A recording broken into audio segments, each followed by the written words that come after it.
नान्यते कामये राजन् वदन्या जगदीश्वरा नैन प्राप्नोति भय विद्वान्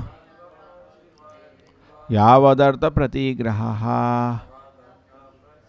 O King, control of the entire universe, although you are very munificent, are able to give me as much land as I want. I do not want anything from you that is unnecessary. If a learned Brahmana takes charity from others only according to his needs, it does not become entangled in sinful activities.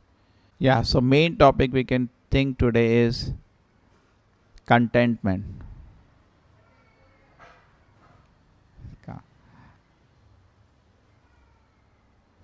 Now, this is a Prabhupada is saying a wonderful quality.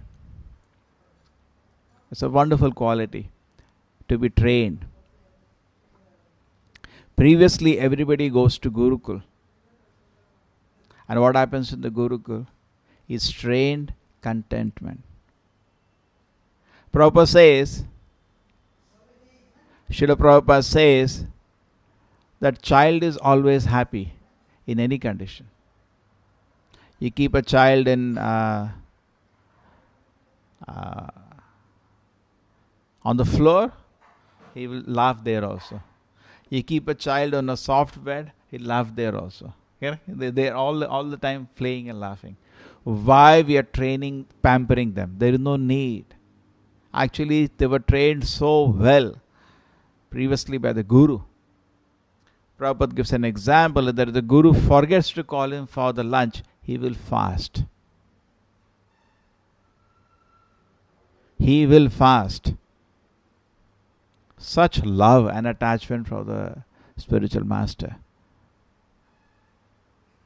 So this kind of contentment, which was part of the Vedic culture, is missing totally in the society today. We do not have in the society any training of contentment. More. Everybody wants more. But actually Vedas are teaching contentment. And if contentment is there, person is so happy.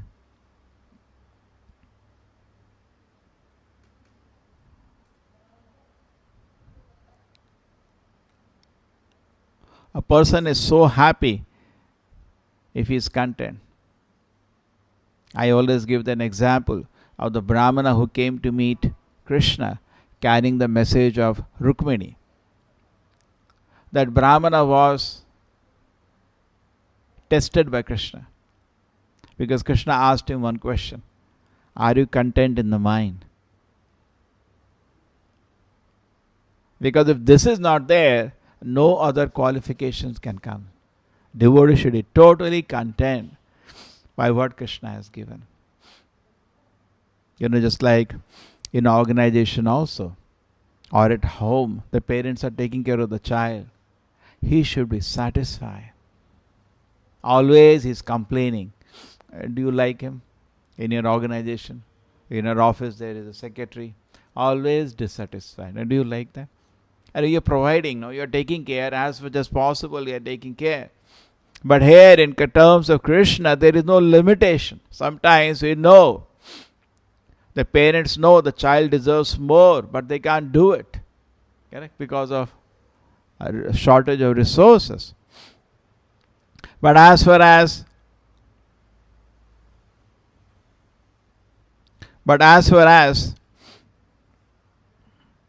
Krishna is concerned, there is no question of any shortage. There is no question of any shortage as far as Krishna is concerned. He can totally provide. That means we should be fully content with what we have.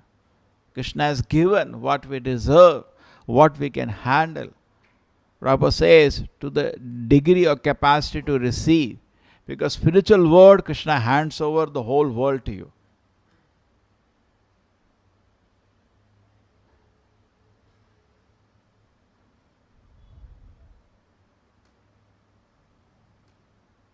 Spiritual world, Krishna hands over the whole world.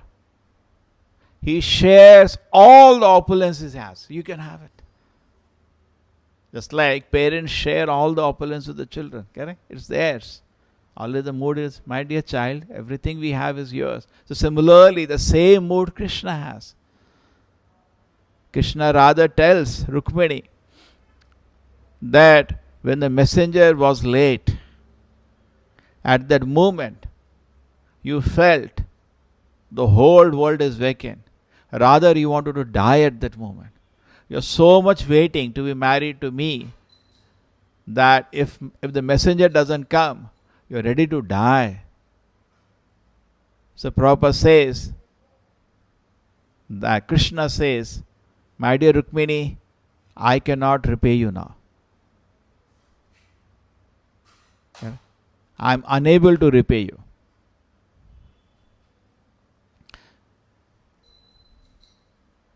So we can see that how Krishna is easily conquered. He hands himself over to the devotees. That is the beauty of Krishna. Therefore, Yogamaya is protecting.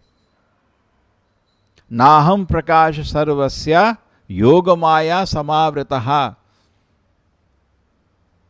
So Yogamaya is totally protecting Krishna. Yogamaya is totally protecting Krishna.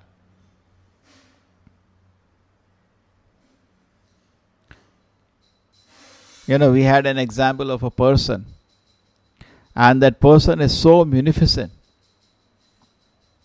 that when the admission time is there, his family sends him out station. He can't say no to anybody. Similarly, Krishna is very sweet. Krishna is very, very sweet.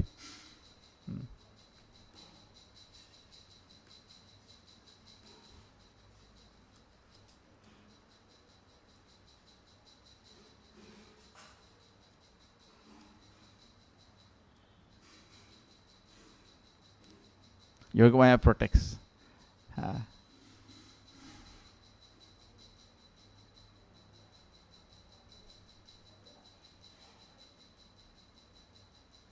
So Yogamaya is the energy of Krishna. Always in service of Krishna. Always in service of Krishna. And she does not allow anybody who is not sincere to come near Krishna. Because Krishna is so sweet. So this is a wonderful quality, that Krishna hands himself over to the devotee. Therefore Krishna easily gives. Mukti, siddhi, Krishna easily gives. But Krishna does not give bhakti easily. That is very rarely given. We were discussing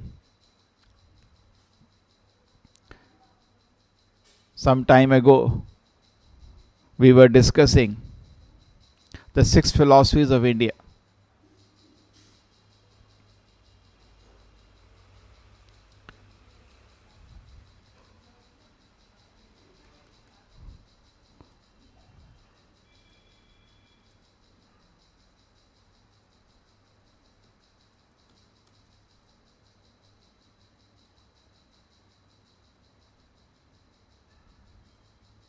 And we know all are wrong. There is one philosophy by Gautama. There is a philosophy by Kannada. There is a philosophy by Kapila. There is a philosophy by Patanjali.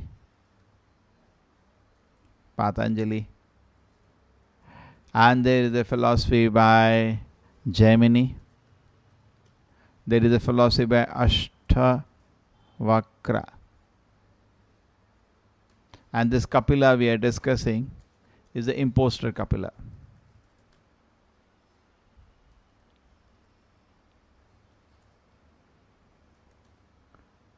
All 6 are wrong. Now, if you look at all these people, they were very, very powerful also. Some of them have like Satya Sankalpa, they can whatever they wish. They're like Siddhi Purushas, like Hiranyakashipu also had Siddhis. So they were all extremely powerful people. If you look at the Muni, the powers they had, like we know the son of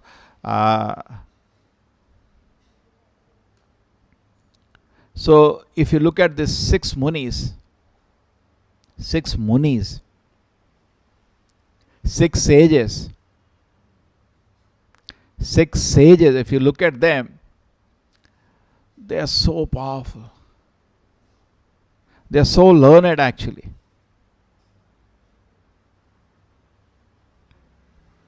The amount of knowledge these 6 sages has is unimaginable. The amount of knowledge they have is unimaginable. But how they got cheated, Why is it that Krishna did not reveal to them the pure devotion? Pure devotion was not revealed to them. Why did Krishna do that? Krishna could have revealed because they were not sincere. So who are we? Correct? We should be therefore very sincere. We should not take it for granted. We should not take it for granted that we can get pure devotion.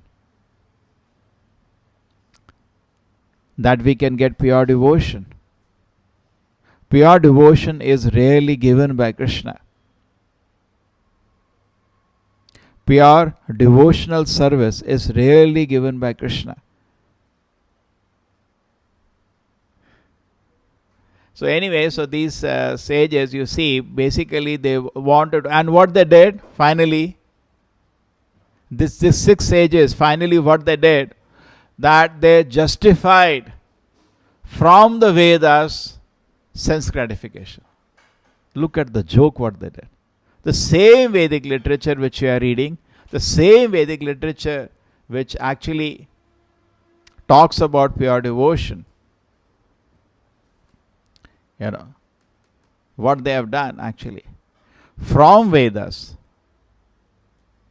they have justified sense gratification.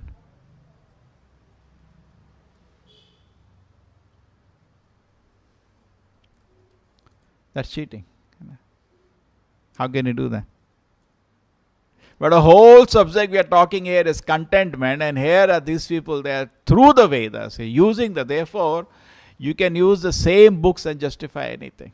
Okay? These people are therefore called Astika. They are called Astika because they accept the Vedic literature, but they squeeze out the meaning which is not part of the Vedanta. They accept the Vedas, they reject the conclusion. You understand? They accept the Vedas, but they reject the conclusion. Their conclusion is very strange, very strange. You know? Gautama says, Sambandha Abhideya Prayojana. A Sambandha is that I am there in this world, and the world is eternal, is atoms. Somehow I am there in this world, and I was sitting in this world. By logic, reason, and argument, I should dissociate from this world. And the end is, if I do this, my suffering ends. It's a very strange philosophy. Very strange philosophy. He accepts the Vedas, but is rejecting the conclusion of the Vedas. Gautama. Kannada says, he has to go a little more. He also says the word is finally made of his Vaisheshika theory. Vaisheshika is also similar to Gautama's theory, only Vishesha.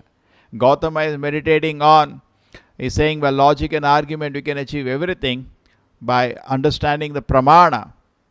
Kannada says by Vaisheshika, by understanding the prameya, you can relieve yourself.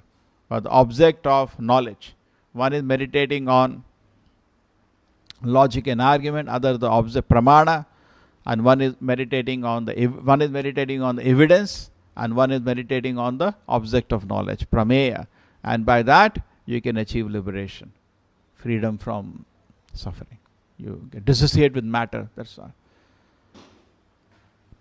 So there is complete. Both of them have not been able to know the truth. Then came Kapila. Kapila also divides this world into atoms into so many elements, and there is a bit of knowledge of consciousness, no proper knowledge of God, why we are there in this world, what we are supposed to do. And then after that comes Patanjali, who talks about the Yoga Sutras, but again the pure devotion service is not revealed by him. And then comes after that Jaimini, who talks about ritualistic activities for our own promotion. So if you look at all the 6 rishis, then none of them have given pure devotion to the Lord. None of them agree to the Vedanta conclusion. And why? They are not content. Okay? So this is a very important principle. Contentment, which is actually missing.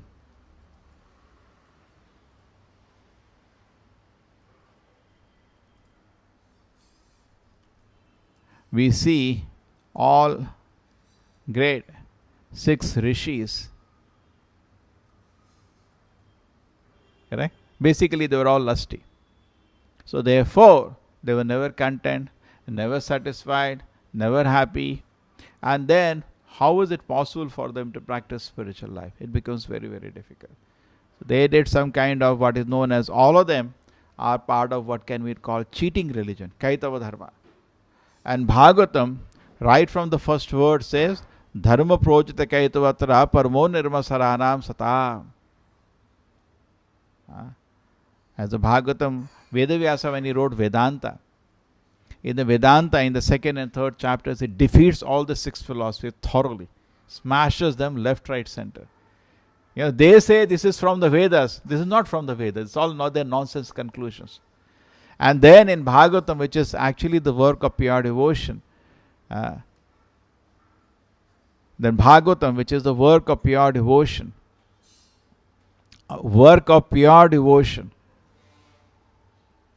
in the pure devotion declared in the Bhagavatam, all the cheating religions are rejected.